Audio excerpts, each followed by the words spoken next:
Welcome back to the morning show here on Arise News. Thank you for staying with us.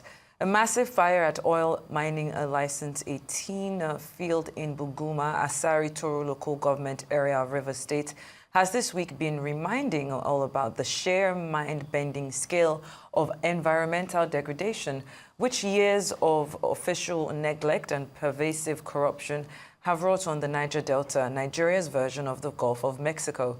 Coming at a time that President Tinubu has made the intention of his government clear about resuming oil exploration in Ogoniland, the response from local stakeholders and NGOs has been no less than unexpected, with fresh demands for expedited action on the cleanup project, which was commissioned years ago, as well as compensation for victims of what has been universally acknowledged as the most devastating environmental calamity in the world.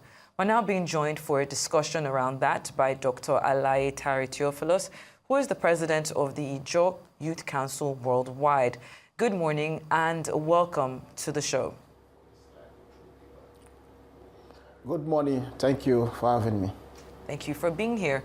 So we look at this fire at the oil mining license 18 in Buguma that has reignited concerns about the environmental impact of oil activities in the Niger Delta. Now, given the long-standing neglect and environmental degradation that we've seen over the years, how do you view the federal government's plan to resume oil exploration in Ogoniland? I know there's conversations now about a comprehensive cleanup, but before the fact, it wasn't being completed, especially when we look at the impact on local communities. Ogoniland itself has been described as one of the most environmentally devastating regions in the world, with communities bearing the brunt of pollution-related health and livelihood issues. What immediate steps should this government take to address these issues before considering any resumption of oil exploration? Thank you very much. You know, the Niger Delta over time, after the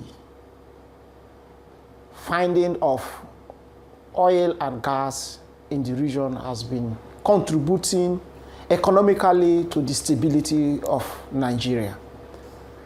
The Niger Delta people, in as much as we are aware, have played their own part of being a nationalistic region when you come to national development here in Nigeria. However, what we got in return from the federal government has always been negligence, complete rejection, and not taking into account the challenges the people of the Niger Delta are facing as a result of the oil and gas activities that are domiciled here in the Niger Delta. Be that as it may, the Ogoni cleanup, after comprehensive environmental impact assessment being carried out by UNEP, United Nations Environmental Program, the report came out clear that even after series of environmental pollutions that took place as a result of the oil and gas activities, with claims from the IOCs that were operating in Ogoniland that proper remediation has been carried out in those places, come out to be false after the comprehensive environmental impact assessments that was being carried out by this independent body, UNEP. From there, the issues of how the Niger Delta has been neglected, the Niger Delta has been turned to pollution heaven, where anybody that come to carry out the oil and gas activities will pollute the Niger Delta environment and went scot-free without carrying out international best practice here in the Niger Delta. The Ogoni people, as a united people, after when the environmental journalist late Ken Saruwiwa took the bull by the horn that the Ogoni region cannot be neglected, neither can they be suppressed by the Nigerian system. That in as much as the Ogoni people are contributing to the national coffer of the Nigerian government, that the Ogoni people must be taken care of. Environmental pollution and degradation must be attended to. And after when late Kensaro Wiwa and some other Ogoni persons were punished and sentenced to death by the Nigerian system, the Ogoni people unanimously agreed that until their region, their area, their territory is completely cleaned up, that there will be no oil and gas activities in Ogoniland. And that has been the situation. Obasanjo, under his regime, came up with the idea that UNEP should carry out a comprehensive, and when UNEP came up with their recommendation, Goodluck Jonathan set up the high prep to clean up Ogoniland. When UNEP recommended, it was said that Ogoniland cleanup and remediation project should be established. But the Nigerian government, understanding the impact of hydrocarbon pollution in the entire Niger Delta, now said that no, if we set up only Ogoniland cleanup project, that the scope of work will just end up with only Ogoniland. But if we say that it is a national body, which is the high prep, it will now go around every other aspect of the Niger Delta that has already been impacted by hydrocarbon-related pollution. With lack of the political will of our politicians, we heard the foot dragging of other administration on how the Ogoniland can be properly cleaned up. When HIPREP was set up, the mandate that I was given to HIPREP that Ogoniland should be comprehensively remediated or cleaned up for a period of 5 years. After that, monitoring exercise should be carried out for another period of 25 years to see if at all the remediation that has been carried out in Ogoniland is effective. While that monitoring is taking place in Ogoniland, every other part of the Niger Delta that oil and gas impact or pollution has been impacted should be remediated. That means this Ogoniland remediation exercise ought to last for 5 years, and every other part, like the Ijaws territories that's here in the Niger Delta, that is even more contaminated or polluted than the Ogoniland, would have been remediated at this particular point in time. But we have come to understand that the political will is not there in the Nigerian government. The NNPC, that today is a limited company that is at the helms of affairs of the oil and gas activities that is happening in Nigeria, have decided to neglect every other part of the Niger Delta, and concentration has just been given to Ogoniland. Okay. We don't want to go far. Our concerns are, let me land. Our concerns are this. The Ogoniland decided that until comprehensive environmental remediation is carried out in their place, oil and gas exploration or exploitation will not be allowed in Ogoniland. And that stands till date.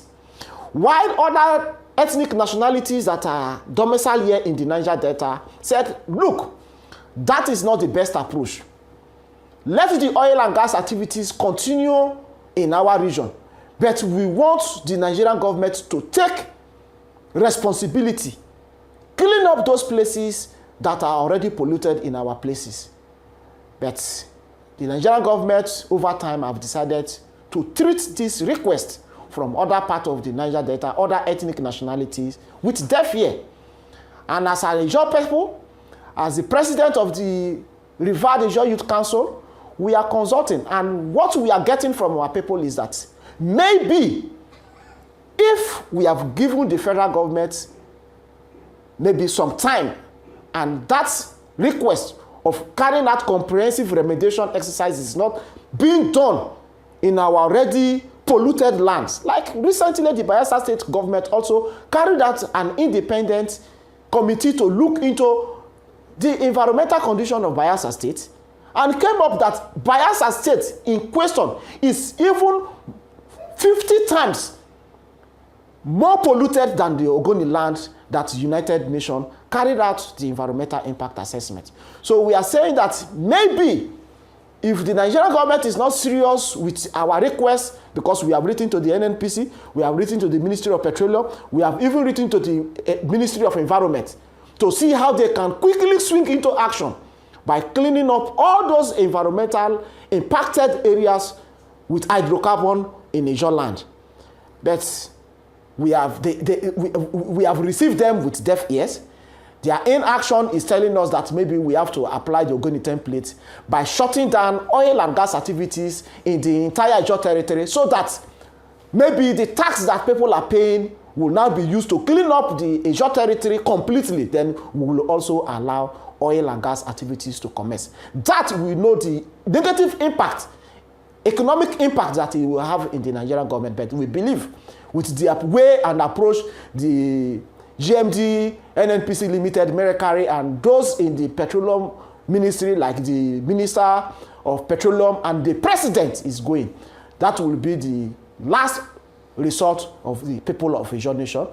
We have been trying to see how we can communicate them so that they can quickly direct IPREP to go and carry out environmental cleanup in other parts of the Niger Delta, especially Ijaws territory that is hosting over 80% of the oil and gas facilities here in the Niger Delta. All right, thank you, Dr. Otari, Theophilus. I mean, I would like you to stay with the, Ijaws Nation's, thoughts around what is happening in Ogoniland. But of course, I would also like you to speak about the fire at the oil mining license 18 in Buguma. So 2 questions in one. What are your thoughts regarding President Tinubu naming the NSA, Anu Ribadu, as the chair of the Reconciliation Committee? Of course, it will work with the NNPCL towards the resumption of, oil exploration in Ogoniland. I know that that's Ogoni. You have your concerns as far as the Ijaws Nation is concerned, but given the fact that this is a presidential directive and the National Security Advisor will be at the helm of it, does that create a window of opportunity, not just for the Ogoniland, but even for the Ijaws Nation, to speak with him, at a larger platform, to look at all these issues that you have raised, and of course, more specifically, towards the Ogoni question? That's one. And the second part will be, what's your assessment so far, and where are we regarding that fire in Buguma? A lot of theories have come up, a Navy helicopter, involvement of former generals. Was it just accidental, or did it have to do with people who were trying to be funny around the oil mining license 18 in Buguma? What are your own findings so far? Yes. As the president of the Ijaws Youth Council, we don't have any concerns with the Ogoni people. It is their right to ask for equity and fairness from the Nigerian government, in as much as they believe that they have what the Nigerian system needs from their environment. Be that as it may, mind you, from 1995 to date, there has been no oil and gas activities in Ogoniland. So the Ogoniland have shut their doors on oil and gas related activities. Today, the Ijaws people that is housing over 80% of the oil and gas facilities here in the Niger Delta is generating the revenue that the federal government is pushing into the Ogoni cleanup. So you cannot use my resources to clean a place and you keep my place polluted. That is disservice. It's direct insult to the people of the Ijaws ethnic nationality. But what the Ogoni people are pushing is the right action or the right step at the right direction. But the inability of the Nigerian government to take responsibility and take the bull by the horn by swinging into action that let what the Ogoni people has done not be also implemented in other parts of the Niger Delta is the question before the Nigerian government and the Ijaws stakeholders. We cannot fold our hands where the federal government will be dispersing our resources to clean up Ogoniland. We are generating revenues. That revenue that is being generated from the Ijaws ethnic nationality, our land, is now being contributed to a pause for hydrocarbon pollution in Ogoniland. Why we that is contributing that money to that purse is being impacted. As we talk, as we speak today, there is no registry. There is no health registry in our place. So many deaths that are attached to as a result of environmental pollution and its impact on our people is unaccounted for, because 100% or 99% of our death does not go into autopsy.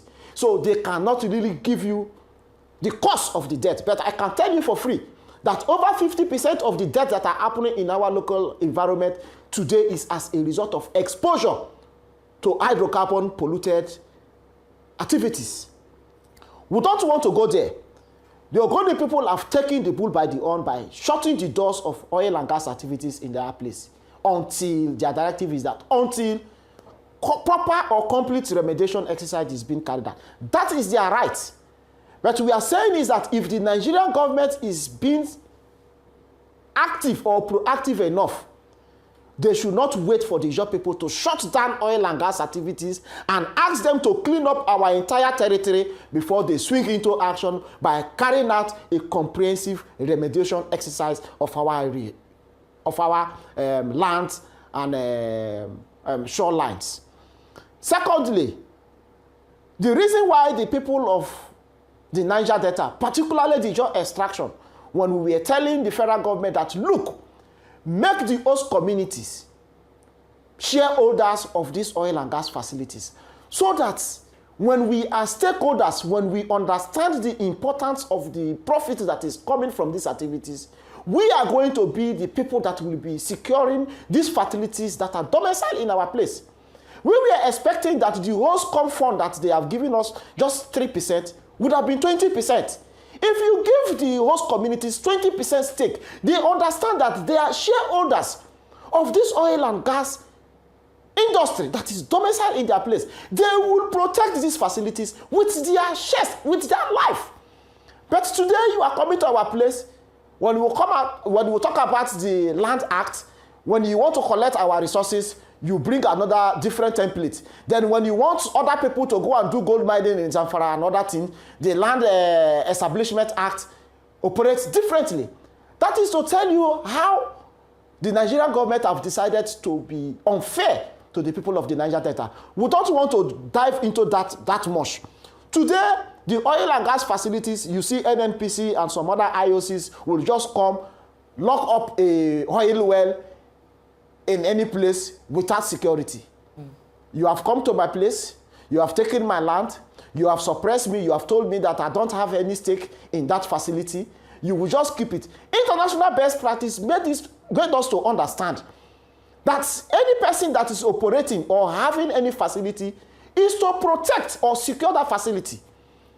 You will just go and keep a facility in somebody's backyard and you let go. And maybe you didn't even keep security in that place.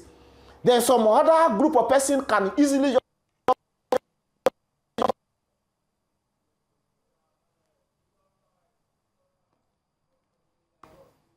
well, we seem to have had a technical glitch there. We've been talking to Dr. Theophilus. Can you hear me? Yes, I can hear you clearly. Okay, well, we're running out of time, so if you could please just, wrap up your thoughts and then we can finish this conversation. Yes, what I'm saying is that the Buguma fire incident that happened is as a result of equipment failure, which we got from the community leadership and those that are managing the affairs of the community. And if you go to Buguma, that incident has caused severe hardship to the people. We don't want to dive into that much. That is just one of reoccurring incidents in Ijaw territories and the Niger Delta. What we want the federal government and the NNPC, where Merekari has completely failed us, is that they should swing into action and take responsibility. Stop this blame game. When your equipment fails, go with your assessors and assess and come up with the situation on ground. Don't be doing this blame game when the equipment fails that you will say that, oh, it is third party. It is only in Nigeria and the Niger Delta here that as a result of bunkering related activities, the Nigeria Air Force will open fire at people that are doing because they said that it is economic sabotage. If the pressure, the energy they are putting in fighting against those that are doing bunkering here in the Niger Delta is being applied in the north, believe you me, bandits and Boko Haram would have come to an end, would have been a history. But because we too, we don't want our environment to be polluted because the oil and gas bunkering related activities are affecting our environment, but take the people along.